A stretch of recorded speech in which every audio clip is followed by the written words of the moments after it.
Boys, so now it's exercise 14b, question number 1 part B. Now this shape here looks very critical. There can be multiple ways to solve this question. So the way I'm using is I'm dividing the shape into 3 different subshapes. Like I'm dividing this part as like this first as a rectangle,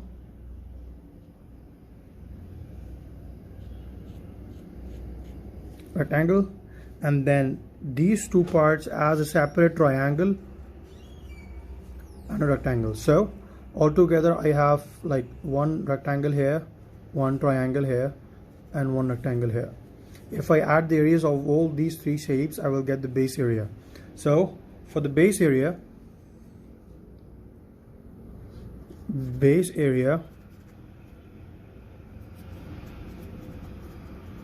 equals to the area of first shape of first, that means this part, this rectangle, plus area of second, that means this triangle here, and then plus the area third, that means this rectangle. So talking about the dimensions, if I talk about this rectangle first,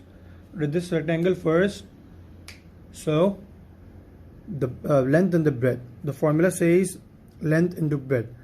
So the length which I have here is like whole as 28 centimeters and the breadth is 7. So I'm continuing with the formula. Area of first equals to length into breadth equals to, this is the length and this is breadth, so 28 times 7 equals 196 centimeters square. I'm done with the area of the first part. Now I'm moving on to the area of second shape, which is a triangle. So this is a triangle. The formula for the triangle is half into base into height. The base of this triangle will be what? Now this whole thing is 18 and this part is 7 because of this reference. Okay, this tells us that this part is 7 and this whole part is 18 as shown here. So what will be this part? This will be this 18 minus 7. We will get this part. Again, this 18 whole minus this 7, we will get this part. So 18 minus 7 equals 11 centimeters. And about the height,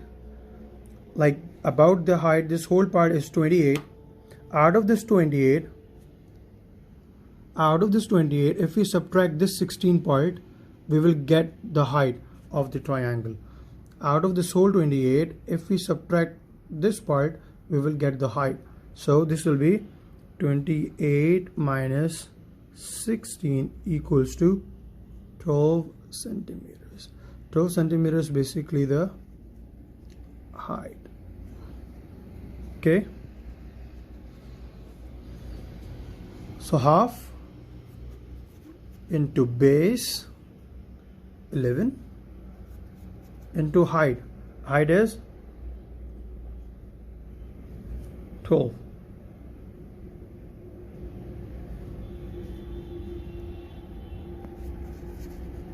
What do I get? I get 66 centimeters squares. I have done all these calculations matter of work since I had a fear that when I was going to solve this on a live video I might come up with some errors. So I did all this stuff previously in matter of work so that I can just go with the handy stuff at the spot. So now talking about the third shape. Now this is the third shape, rectangle. Third shape is a rectangle which has a base of 16. This base or breadth of 16, and length of 18.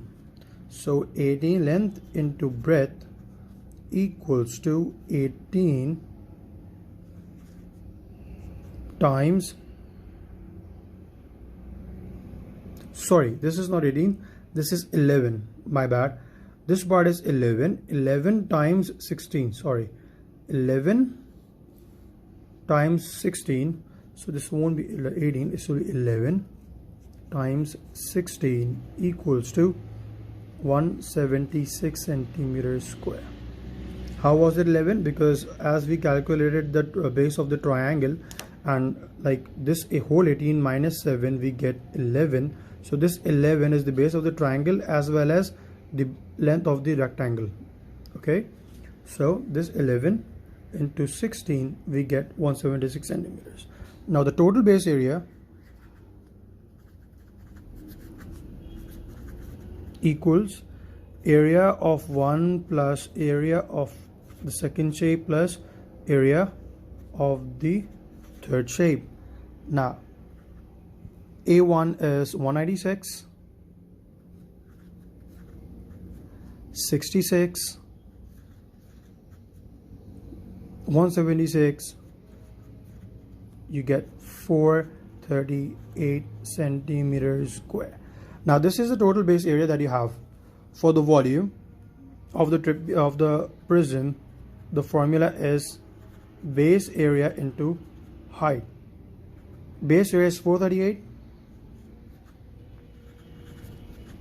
The height is, now what is the height if you keep the shape upside down?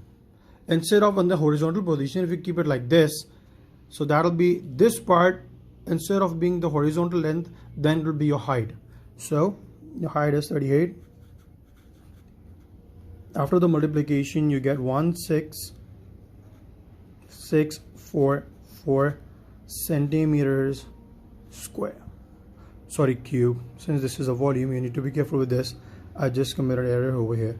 You need to place a cube whenever there's a volume. Okay, so this is how you solve it.